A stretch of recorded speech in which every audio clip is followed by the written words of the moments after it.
ಇವತ್ತು ಕಾಂಗ್ರೆಸ್ ಪಕ್ಷದಿಂದ ಮಾತ್ರ ಕರ್ನಾಟಕದ ಇತಿಹಾಸದಲ್ಲಿ ಸುಭದ್ರ ಸರ್ಕಾರವನ್ನು ಕೊಡಲಿಕ್ಕೆ ಸಾಧ್ಯ ಆಗಿರ್ತಕ್ಕಂಥದ್ದು.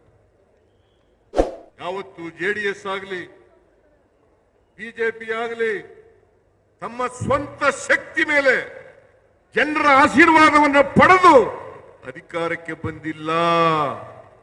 ಕುಮಾರಸ್ವಾಮಿ 2 ಸಾರಿ ಮುಖ್ಯಮಂತ್ರಿ ಆಗಿರ್ತಕ್ಕಂಥದ್ದು ಒಮ್ಮೆ ಬಿಜೆಪಿಯವರ ಸಹಾಯದಿಂದ, ಇನ್ನೊಮ್ಮೆ ನಮ್ಮ ಸಹಾಯದಿಂದ. ಬಿಜೆಪಿಯವರು 2008ರಲ್ಲಿ 2018ರಲ್ಲಿ ಅಧಿಕಾರಕ್ಕೆ ಬಂದರು. ಹಿಂಬಾಗಲಿನಿಂದ ಬಂದರೆ ಹೊರತು ಮುಂಬಾಗಲಿನಿಂದ ಬರಲಿಲ್ಲ. ಆಪರೇಷನ್ ಕಮಲ ಮಾಡಿ 2008ರಲ್ಲೂ ಕೂಡ ಕೋಟ್ಯಾಂತರ ರೂಪಾಯಿಗಳನ್ನ ಖರ್ಚು ಮಾಡಿ ಅಧಿಕಾರಕ್ಕೆ ಬಂದರು.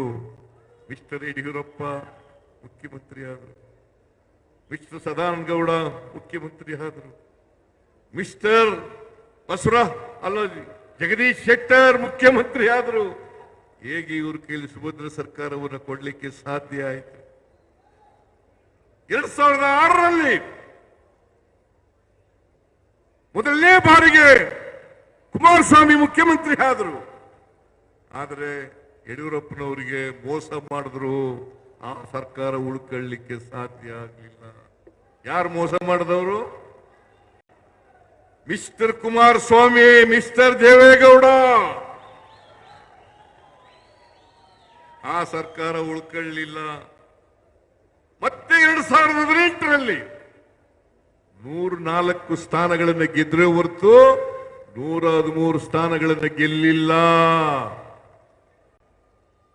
ನಾವು ಕುಮಾರಸ್ವಾಮಿ ಅವರಿಗೆ ಬೆಂಬಲ ಕೊಟ್ಟು ನೀವು ಮುಖ್ಯಮಂತ್ರಿ ಆಗಿ, ನಾವು 80 ಜನ ಗೆದ್ದಿದ್ರು ಕೂಡ, ಅವರು 38 ಜನ ಗೆದ್ದಿದ್ರು ಕೂಡ, ನೀವು